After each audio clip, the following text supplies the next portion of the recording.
விருதுநகர் அருகே உள்ள சத்திரெட்டியப்பட்டி சோதனை சாவடியில் தேர்தல் பறக்கும் படை அலுவலர் இந்துமதி தலைமையிலான அதிகாரிகள் இன்று பிற்பகல் வாகன சோதனை நடத்தினர்.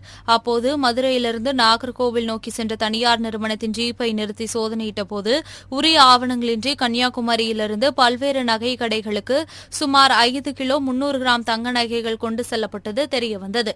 இதனையடுத்து உரிய ஆவணங்களின்றி கொண்டு செல்லப்பட்ட 5 கிலோ 300 கிராம் தங்க நகைகளையும் தேர்தல் பறக்கும் படை அதிகாரிகள் பறிமுதல் செய்து விருதுநகர் வட்டாட்சியர் அலுவலகத்தில் உதவி தேர்தல் நடத்தும் அலுவலர் கார்த்திகேயனிடம் ஒப்படைத்தனர். பின்னர் 5 கிலோ 300 கிராம் நகைகளும் மாவட்ட கருவூலத்தில் ஒப்படைக்கப்பட்டன. வணிகர் சங்கங்களின் மாநில மாநாட்டை முன்னிட்டு திருப்பூரில் மணீர் சங்க கூட்டமைப்பு பிரதிநிதிகளை வணிகர் சங்கங்களின் பேரமைப்பின் மாநில தலைவர் விக்ரமராஜா சந்தித்தார். இதனைத் தொடர்ந்து செய்தியாளர்களிடம் பேசிய அவர், கார்ப்பரேட் கம்பெனி ஆன்லைன் வர்த்தகத்திலிருந்து வணிகர்களை காக்க அரசு தனி சட்டம் இயற்ற வேண்டும் என்றும், வணிகர் சங்கங்களின் கோரிக்கைகள் நிறைவேற்றப்படவில்லை என்றால் வரும் ஏப்ரல் 3ஆம் தேதி முதல் 19ஆம் தேதி வரை கடையெடுப்பு போராட்டம் நடத்தப்படும் என்றும் தெரிவித்தார். நீதி கேட்ட கண்ணகி இருந்த மண், அங்கு பல்வேறு சங்கங்களை உருவாக்கிய மண் மதுரை மண் என்பதால் மதுரையிலே எங்களுக்கு இருக்கின்ற இடர்பாடுகள், ஆன்லைன் ட்ரேடிங் மூலமாக இடர்பாடுகள், கார்ப்பரேட் கம்பெனிகளால் இடர்பாடுகள், அரசனுடைய சட்ட விதிகளால் இடர்பாடுகள், ஜிஎஸ்டி வரி விதிப்பின் மூலமாக கொடுமைப்பட்டு கொண்டிருக்கிறோம். அதே போன்று குப்பவரி, தொழில் வரி, லைசன்ஸ் தருவதில் கூட பல்வேறு இடர்பாடுகளை அரசு துறை அதிகாரிகள் இயக்கிக் கொண்டிருக்கிறார்கள். சாமானிய வணிகர்கள் தொழில் செய்யக்கூடாது என்பதிலே அரசு துறை அதிகாரிகள் கங்கணம் கட்டிக்கொண்டு வேலை பார்த்துக் கொண்டிருக்கிறார்கள். அவர்கள் எல்லாம் கார்ப்பரேட் கம்பெனிகளை நம்பிக்கொண்டிருக்கிறார்கள். ஆனால் சாமானிய வணிகர்கள் இல்லை என்று சொன்னால் நாட்டுடைய பொருளாதாரமே சீரழிந்துவிடும் என்பதை எச்சரிக்கையோடு நான் தெரிவித்துக் கொள்கிறேன். இந்த நாடு உலகம் முழுவதும் பொருளாதார தேக்கம் ஏற்பட்ட பொழுது இந்த சாமானிய வணிகர்களும் உள்நாட்டு வங்கிகள் தான் பொருளாதாரத்தை தாங்கி பிடித்தார்கள் என்று படித்த வல்லுநர்கள் சொல்லியிருக்கிறார்கள். இதை அரசு துறை அதிகாரிகளும் ஆட்சியாளர்களும் மறந்துவிடாமல் கார்ப்பரேட் கம்பெனிகள் ஆன்லைன் வர்த்தகத்திலிருந்து எங்களை பாதுகாப்பதற்கு சிறப்பு சட்டம் இயற்ற வேண்டும் என்பதோடு, ஒரு ரவுடிகளால் தொல்லை, மாமூல் பிரச்சனைகள், இந்த அடிதடி பிரச்சனைகள் எதுவாக இருந்தாலும் பாதிக்கப்படுகின்ற ஒரு வணிகன், அதற்கும் ஒரு சிறப்பு பாதுகாப்பு சட்டம் நிறைவேற்றக்கூடிய பல்வேறு தீர்மானங்களை அந்த மாநாட்டில் எடுக்க இருக்கிறோம். ஆகவே இந்த மாநாடு வெற்றி பெறுவதற்கு தமிழகம் முழுவதும் லட்ச வணிகர்கள் இந்த தேர்தல், பல்வேறு தேர்தல் சுமை இருந்தாலும் கூட அதையும் தாண்டி பேரமைப்பு நிர்வாகிகள் பம்பரமாக சுழன்று கொண்டு லட்சக்கணக்கான வணிகர்களை திரட்டி கொண்டிருக்கிறார்கள். இந்த மாநாடு வெற்றி பெறுவதிலே எந்த சந்தேகம் இல்லை என்பதை நாங்கள் தெரிவித்திருக்கிறோம். இந்தியா கூட்டணியின் சார்பில் காஞ்சிபுரம் நாடாளுமன்ற தொகுதியில் போட்டியிடும் திமுக வேட்பாளர் செல்வத்திற்கு ஆதரவாக காஞ்சிபுரம் மாவட்டம் வாலஜாபாத்தில் விடுதலை சிறுத்தைகள் கட்சியின் தெற்கு மாவட்ட செயலாளர் எழிலரசு முன்னிலையில் பேரூராட்சி செயலாளரும் வழக்கறிஞருமான அசோக்குமார் தலைமையில் உதயசூரியன் சின்னத்திற்கு வாக்குகள் சேகரிக்கப்பட்டது. இதில் விடுதலை சிறுத்தைகள் கட்சியின் ஒன்றிய செயலாளர் ஜார்ஜ் பலவன் உள்ளிட்ட ஏராளமானோர் கலந்து கொண்டு வாலாஜாபாத் பேருந்து நிலையம், பஜார், ராஜவீதி, கோபால் நாயுடு தெரு, வி கோயில் தெரு ஆகிய பகுதிகளில் வீதி வீதியாக சென்று மக்களிடையே பாஜக மற்றும் அதிமுகவின் ஆட்சியில் நடந்த சீர்கேடுகளை மக்களுக்கு எடுத்துக் கூறி வாக்குகளை சேகரித்தனர். சிவகங்கை மாவட்டம் திருப்பத்தூர் அருகே நெடுமரத்தில் பங்குனி திருவிழாவை முன்னிட்டு மஞ்சுவிரட்டு போட்டி நடைபெறுவது வழக்கம். ஆனால் தற்போது மக்களவைத் தேர்தல் நடைமுறைகள் அமலில் உள்ளதால் மஞ்சுவிரட்டு போட்டி நடைபெற மாவட்ட நிர்வாகம் அனுமதி வழங்கவில்லை. இந்நிலையில் அனுமதியை மீறி திருப்பத்தூர் அருகே உள்ள நெடுமரத்தில் நடைபெற்ற வாடி மஞ்சுவிரட்டில் 88 மாடுகளும் 30 மாடுபிடி வீரர்களும் கலந்து கொண்டனர். அதன் பின்பு ஆங்காங்கே வயல்வெளிகளில் 500க்கும் மேற்பட்ட காளைகள் அவிழ்த்துவிடப்பட்டது. இதில் வேடிக்கை பார்த்துக் கொண்டிருந்த காம்பட்டியைச் சேர்ந்த ராஜ்குமார் என்பவரது 19 வயது மகன் குமரவேலுவை மாடு முட்டியதில் கழுத்தில் குத்துப்பட்டு பரிதாபமாக உயிரிழந்தார். இச்சம்பவம் அப்பகுதி மக்களிடையே சோகத்தை ஏற்படுத்தியுள்ளது. புனித வெள்ளி மற்றும் தொடர் விடுமுறையையொட்டி திண்டுக்கல் மாவட்டம் கொடைக்கானலுக்கு சுற்றுலாப் பயணிகள் படையெடுக்க துவங்கியுள்ளனர். இந்நிலையில் கொடைக்கானல் முகப்பு பகுதியான பெருமாள் மலையிலிருந்து வெள்ளி நீர்வீழ்ச்சி வரை நெடுஞ்சாலைத்துறையினரால் சாலை சீரமைப்பு பணி நடைபெற்று வருகிறது. இதனால் விடுமுறைக்காக கொடைக்கானலுக்கு படையெடுக்க துவங்கியுள்ள சுற்றுலாப் பயணிகளின் வாகனங்கள் 5 கிலோமீட்டர் தூரத்திற்கு மேல் அணிவகுத்து நின்றன. மேலும் பணிகளை துரிதப்படுத்தாததால் சுற்றுலாப் பயணிகள் காத்திருக்கக்கூடிய அவல நிலை ஏற்பட்டுள்ளது. தொடர் விடுமுறை விடுமுறை இருப்பதால் இன்னும் 2 நாட்கள் சுற்றுலாப் பயணிகளின் கூட்டம் கொடைக்கானலில் இருக்கும் என்றும் கூறப்படுகிறது.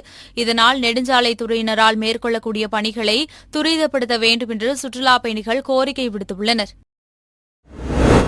நாகையில் 100% வாக்குப்பதிவினை வலியுறுத்தி விசைப்படகில் சென்று மீனவ மக்களிடம் விழிப்புணர்வு பிரச்சார பயணம் நடைபெற்றது.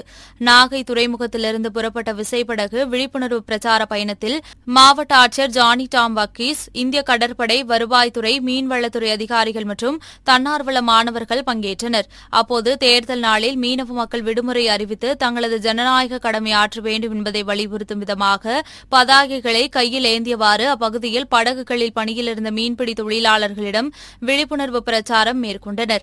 இதனைத் தொடர்ந்து விசைப்படகு மூலம் மீன்பிடி துறைமுகம் சென்ற ஆட்சியர் ஜானி டாம் வர்கீஸ் உள்ளிட்ட அதிகாரிகள் மீன் வியாபாரிகள் மற்றும் அப்பகுதி மீனவர்களிடம் துண்டு பிரசுரங்களை வழங்கி நாடாளுமன்ற தேர்தலில் ஜனநாயக கடமை ஆற்ற வேண்டும் என்று வேண்டுகோள் விடுத்தனர்.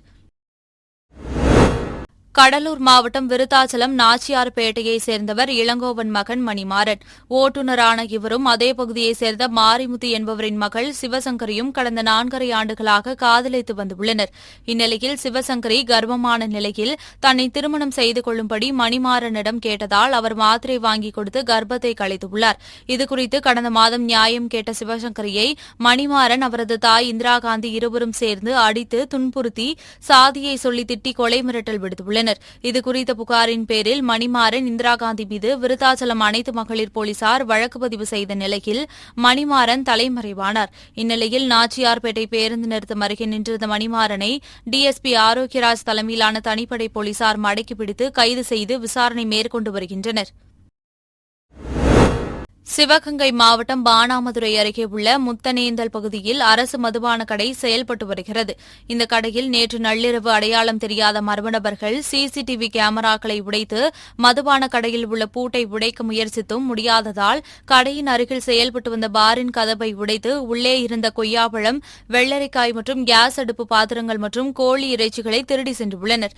இதனையடுத்து தகவல் அறிந்து சென்ற மானாமதுரை டிஎஸ்பி கண்ணன் தலைமையிலான காவல்துறையினர் சம்பவ இடத்தை பார்வையிட்டு திருட்டு சம்பவம் குறித்து விசாரணை மேற்கொண்டு வருகின்றனர். திருவண்ணாமலை மாவட்டம் ஆரணி நாடாளுமன்ற திமுக வேட்பாளராக திமுக வடக்கு மாவட்ட செயலாளர் தரணிவேந்தன் போட்டியிடுகிறார்.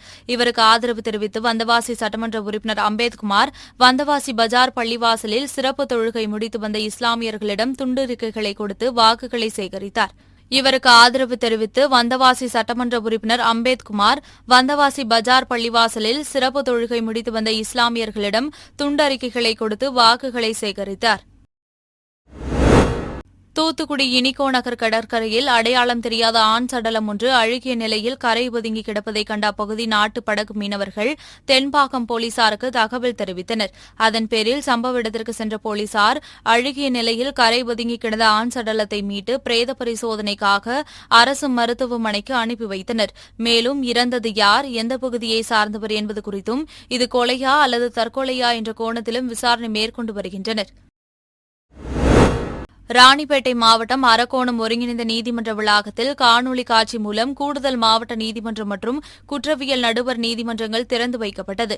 இதனையடுத்து அரக்கோணம் நீதிமன்ற நீதிபதிகள் ஷக்கிரா பானு, அருந்ததி, ஜான் சுந்தர்லால் சுரேஷ், அரக்கோணம் சட்டமன்ற உறுப்பினர் ரவி ஆகியோர் குத்துவிளக்கேற்றி பணிகளை துவக்கி வைத்தனர். இந்நிகழ்ச்சியில் திரளான வழக்கறிஞர்கள் மற்றும் நீதிமன்ற அலுவலர்கள், ஊழியர்கள் பங்கேற்றனர். ஈரோட்டில் காங்கிரஸ் சட்டமன்ற உறுப்பினர் EVKS இளங்கோவன் செய்தியாளர்களை சந்தித்தார். அப்போது பேசிய அவர், பாஜக கூட்டணி கட்சிகளுக்கு கேட்ட சின்னங்களை வழங்கியுள்ள தேர்தல் ஆணையம் திமுக கூட்டணி கட்சிகளான மதிமுக, விசிகவிற்கு இன்னும் சின்னம் ஒதுக்காமல் அலைக்கழித்து வருகிறது என்று குற்றம் சாட்டினார். தமிழகத்தில் தேர்தல் கமிஷனை பொறுத்தவரையில் பாஜக அதனுடைய கூட்டணி கட்சிகளுடைய விண்ணப்பங்களை விரைவில் ஏற்றுக்கொள்கின்றார்கள் என்பதோடு மட்டுமல்ல, அவர்களுக்கு கேட்கின்ற சின்னங்களை உடனடியாக தேர்தல் கமிஷன் தருகின்றது. ஆனால் திராவிட முன்னேற்ற கழக தலைமையில் இருக்கின்ற கூட்டணி கட்சிகளுக்கு, குறிப்பாக விடுதலை சிறுத்தைகள்,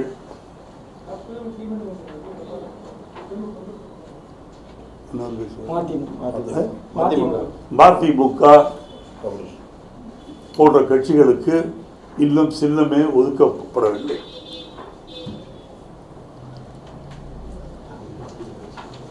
அது மட்டுமல்ல, திராவிட முன்னேற்ற கழக காங்கிரஸ் வேட்பாளர்கள் வேட்புமனு செய்த போது எல்லா இடங்களிலும் அது சரியில்லை இது சரியில்லை என்று சொல்லி பல மணி நேரம் காக்க வைத்திருக்கின்றார்கள்.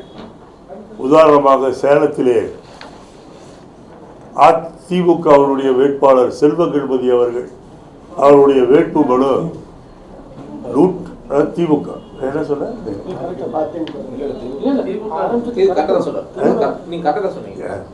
திமுக வேட்பாளர் செல்வ கணபதி அவர்கள் தாக்கல் செய்த வேட்புமனு 100க்கு 100 சரியாக இருந்தும் அது சரியில்லை இது சரியில்லை என்று சொல்லி கிட்டத்தட்ட 10 மணி நேரம் தாமதம் செய்து அங்கீகரித்திருக்கின்றார்கள்.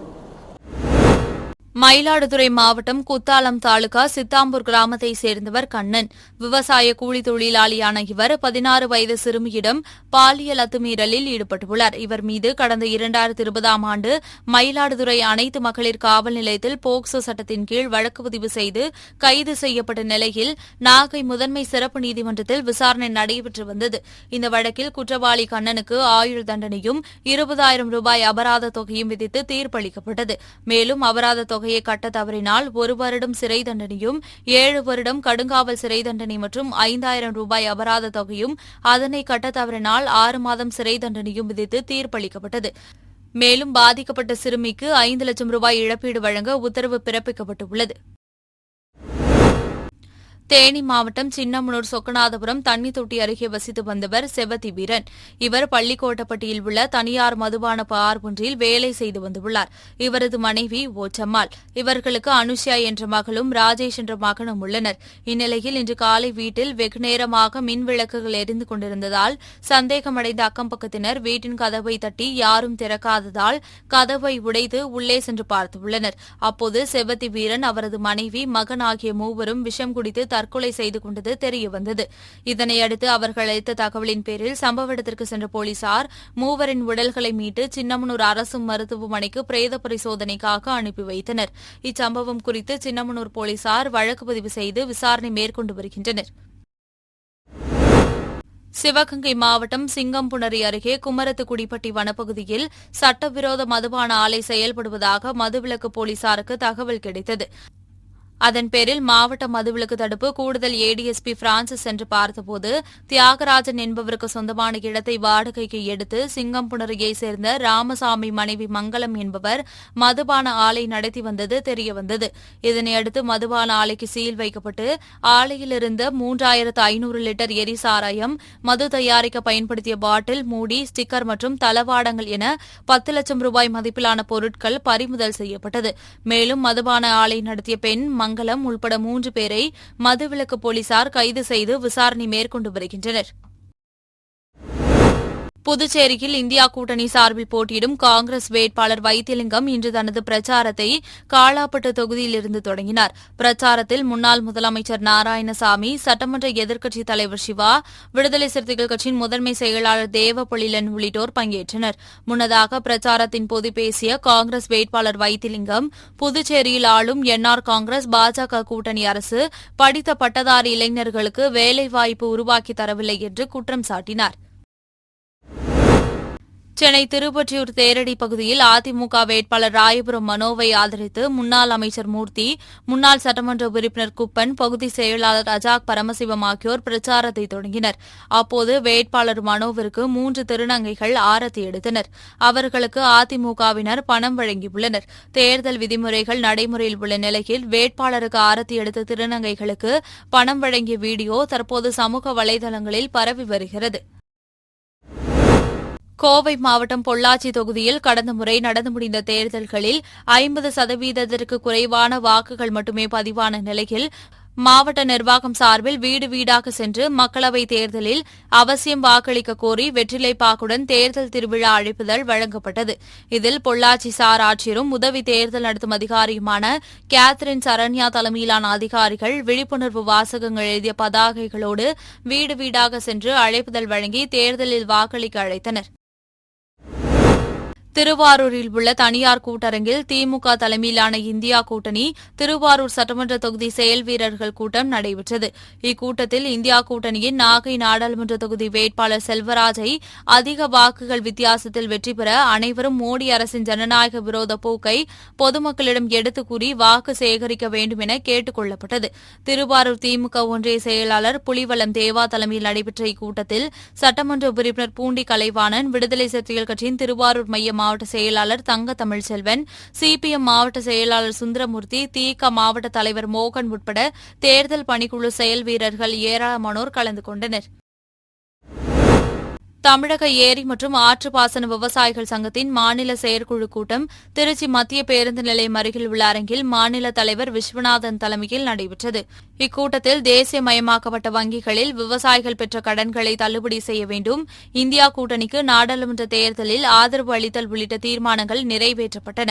ஏரி மற்றும் ஆற்றுப்பாசன விவசாய சங்கத்தினுடைய மாநில செயற்குழு கூட்டம் திருச்சி அருண் ஹோட்டலில் நடத்தப்பட்டது. இந்த கூட்டத்தில் ஏகமனதாக தமிழ்நாடு ஏரி மற்றும் ஆற்றுப்பாசன விவசாய சங்கம் தீர்மானம் நிறைவேற்றுள்ளது. அந்த தீர்மானம் என்னென்னா, தேர்தல் அறிக்கையில், அதாவது திமுகவும் திமுக கூட்டணியான காங்கிரஸும் தன்னுடைய தேர்தல் அறிக்கையில் எங்களுடைய கோரிக்கைகளை வெளியிட்டிருக்காங்க. அதன் அடிப்படையில் தமிழ்நாடு ஏரி மற்றும் ஆற்றுப்பாசன விவசாய சங்கம் திமுக மற்றும் காங்கிரஸ் கூட்டணி கட்சிகளுக்கு ஆதரவு அளிப்போம் என்று இந்த நேரத்தில் நாங்கள் அறிவிப்பை வெளியிடுகிறோம். எங்களுடைய கோரிக்கைகள் என்னென்னா, தேசியமயமாக்கப்பட்ட வங்கிகளில் விவசாயிகள் வாங்கிய கடனை தள்ளுபடி பண்ணணும். அதேமாரி குறைந்தபட்ச ஆதார விலையை சட்டமாக ஏற்ற வேண்டும். அதேமாரி 100 நாள் வேலை திட்டத்தை 150 நாள் வேலை திட்டமாக மாற்றி அதற்கு ரூபாய் 500 அந்த வேலை திட்டத்தில் இருக்கக்கூடிய 100 நாள் ஆட்களுக்கு வழங்க வேண்டும் என்று நாங்கள் கேட்டிருக்கோம். அதை விவசாய காலத்தில் திருப்பி விட வேண்டும், விவசாயிகளை திருப்பி விட வேண்டும் என்று கேட்டிருக்கோம். அதேமாரி புதிய மின்சார திருத்த சட்டத்தை மத்தியில் யார் ஆட்சிக்கு வரீங்களோ அவங்க ரத்து பண்ணணும்னு சொல்லி கேட்டிருக்கோம். இது போன்று விவசாயிகளுடைய எண்ணற்ற கோரிக்கைகளை நாங்கள் திமுகவுடைய கூட்டணி கட்சிகள்கிட்ட நாங்கள் கோரிக்கை வச்சுருக்கோம். அதேமாரி பெரம்பலூர், சேலம், அரியலூர் ரயில்வே இணைப்பு திட்டத்தை உருவாக்கி பயணிகள் ரயில் விடுவதற்கு நடவடிக்கை எடுக்கணும் கூட அதையும் தேர்தல் அறிக்கை வெளியிட்டிருக்காங்க. தூத்துக்குடி மாவட்டத்தில் கடந்த சில நாட்களாக கோடை வெயிலின் தாக்கம் அதிகரித்து வெப்பநிலை அதிகமாக காணப்பட்டது. இதன் காரணமாக தூத்துக்குடி மாவட்டத்தில் மழை வெள்ள பாதிப்புக்கு பின் உப்பு உற்பத்தியை துவங்கிய உப்பு உற்பத்தியாளர்கள் மகிழ்ச்சி அடைந்தனர். இந்நிலையில் தூத்துக்குடி மாநகர பகுதிகளில் கடந்த 2 நாட்களாக கோடை மழை பெய்து வருவதால் உட்பல பாதைகளில் மழைநீர் தேங்கியது. இதனால் தூத்துக்குடி மாநகரை சுற்றியுள்ள ஆயிரக்கணக்கான உப்பகங்களில் உப்பு உற்பத்தி நிறுத்தப்பட்டுள்ளது. இதன் காரணமாக உட்பல தொழிலாளர்கள் வேலை இழந்துள்ளனர். திருவாரூர் மாவட்டம் வலங்கைமானில் அமைந்துள்ள தனியார் பள்ளியில் 14ஆம் ஆண்டு விழா நிகழ்ச்சி நடைபெற்றது. இந்நிகழ்ச்சியில் தமிழர்களின் கலாச்சாரத்தை பறைசாற்றும் வகையில் மாணவ மாணவிகள் கோலாட்டம், சிலம்பாட்டம் ஆடினர். மேலும் பார்வையாளர்களை மெய்சிலிர்க்கும் வகையில் மழலையர் குழந்தைகள் பல்வேறு வேடங்களில் நடித்து நடனமாடி அசத்தினர். இதில் பட்டிமன்ற புகழ் செந்தில்குமார் மற்றும் பள்ளியின் தாளாளர்கள் ராஜசேகர், நாகராணி ஆகியோர் பங்குபெற்று வாழ்த்துரை வழங்கி மாணவ மாணவிகளுக்கு பரிசுகளை வழங்கினர். புனித வெள்ளியை ஒட்டி தூத்துக்குடியில் உள்ள மவுண்ட் தேவாலயத்தில் இயேசுபிரான் ரத்தம் சிந்தியதை நினைவு கூறும் வகையில் ரத்த தான முகாம் நடைபெற்றது. இந்த ரத்த தான முகாமை தேவாலய பாதிரியார் கார்த்திக் கமோலியா துவக்கி வைத்தார். இதில் 50க்கும் மேற்பட்ட ஆண்கள், பெண்கள் கலந்து கொண்டு தூத்துக்குடி அரசு மருத்துவக் கல்லூரி மருத்துவமனையில் சிகிச்சை பெறும் நோயாளிகளுக்கு வழங்கும் வகையில் ரத்தத்தை தானம் செய்தனர். இயேசு இந்த பூமியில மனுஷனாய் அவர் தம்முடைய சொந்த ரத்தத்தை கொடுத்து தன் ஜனங்களின் பாவங்கள், சாபங்கள், வியாதிக்காக ரத்த சிந்தனதை நினைவு கூறும்படி தூத்துக்குடியில கார்த்திக் அமாலியல் ட்ரஸ்டில் இருந்து மவுண்ட் சபையில நாங்கள் ஒவ்வொரு ஆண்டும் இரத்த தான முகாம் நடத்தி வருகிறோம். விசேஷமாக இந்த 3வது ஆண்டு நடத்த ஏறக்குறைய 50க்கு மேற்பட்டோர் இரத்த தானம் கொடுக்கும்படி வந்திருக்கிறார்கள். இப்பொழுது தொடர்ந்து நடந்துட்டு இருக்கு. நீங்களும் ஒவ்வொருவரும், எத்தனையோ பேருக்கு ரத்தம் தேவைப்படுகிறது. ஒரு வினாடிக்கு 3 பேருக்கு ரத்தம் தேவை என்று புள்ளியியல் விவரம் சொல்லுகிறது. நாமும் இணைந்து ரத்தம் கொடுப்போம், உயிரை காப்போம்.